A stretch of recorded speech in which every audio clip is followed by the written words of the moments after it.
confused.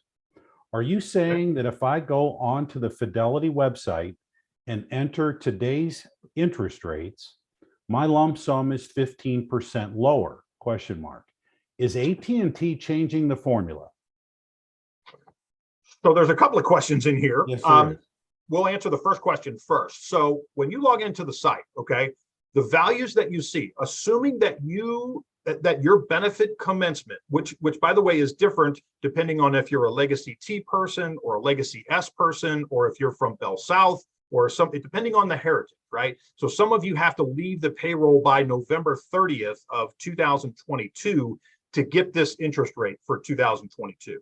So if you retired for that person in December of 2022, your commencement date is going to start the beginning of next year, which then makes you subject to the interest rate volatility, which you're in this presumably you're trying to avoid, right?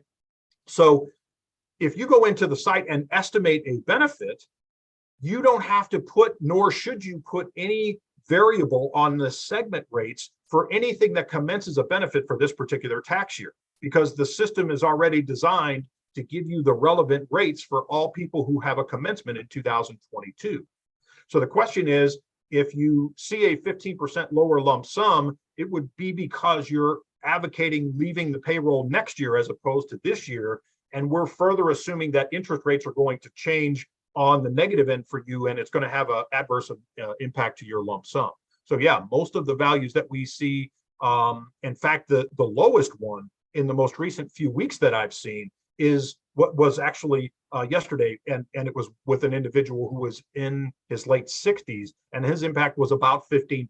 That's about what the value change was. But more of the folks that we see are in that 18 to 20, and in some cases 22% change.